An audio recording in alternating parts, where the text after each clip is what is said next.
welcome. Thank you. Keep the spirit. Certainly will. The markup is worth it. All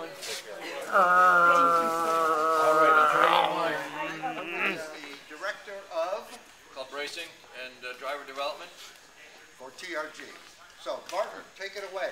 Thank Talk you. to these people. Thank you for coming here. I don't know if any of you have met me before. Just a quick background. I'm from Germany. Worked for Porsche from the early 60s to the early 70s. Came over here with a racing team. And I was an apprentice at Porsche from 65 to 68. And one of the big accomplishments was being part of the first 25 917s that were built.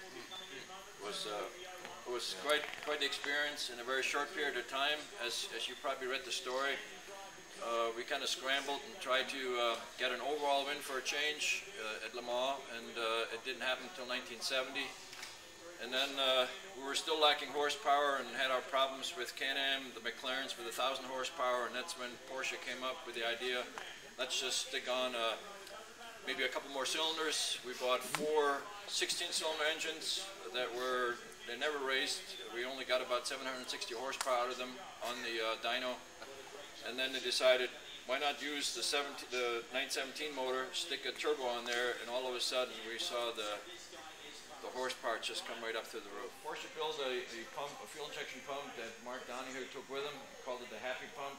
Wouldn't even let it out of his sight. He brought it in his own suitcase, brought it over here, they put it on, and the rest is history. They became very competitive.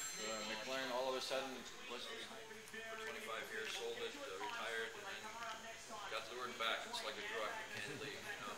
Got back into racing. I met Kevin in Daytona 2 years ago, and he said, what are you doing? Letting us all get together. I really want to thank Martin for putting this all together. And also for Deborah Barton. Deborah is in charge of our parts. Don't want to take the thunder away. The mission at Daytona, we took 5 cars, was obviously to win the race in every format we could. And as each car had its own little problem, each car would get determined as to, okay, here's our new strategy, and then our next new strategy, and our next new strategy. Just like with what all of you guys do, the strategy is to finish the race, to be there to check the experience. The last thing I can add. Feel free. All right. Well, we'll start with the Bilstein shocks, which we actually used at the 24-hour race this year. Great shock, gas shock, and then we go forward to the suspension mounts here, the sway bar. Again, in the first gear, really. Just one point about this car. That's a $200 paint job. Whoa. Mako. You're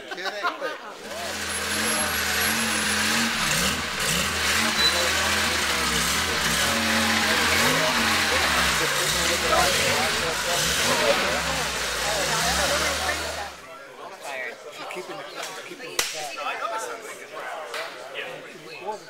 You see the traditional oil, discolorization, just a little bit of wetness right there. Okay? This is the trap a lot of people fall into. Okay? And they always leak. So if you actually get close and friendly with the engineers, which I've been blessed to do, the way it's rated is there are certain types of leaks, and they're degreed.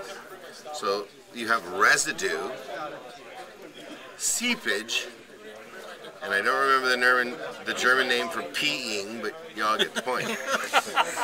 So for those of you that might own a street car and don't maintain it, you drive it and you have a lot of fun with it, and you take it in and you have it routinely maintenance, and they say, you know, you've got some leakage going. Tightness, changing our tire sizes and our sidewalls, you're stiffening up everything. Yeah, it feels like you are on the track, baby, you're zoom. Okay? You're asking a girl on a date, no offense, ladies, not going to happen. Everybody understand me? I'm keeping it just as real as it gets. 99%. And we're on our way. We're leaving TRG. Anita? Thank you, Mark. Leaving TRG. Well, enjoy that rosé.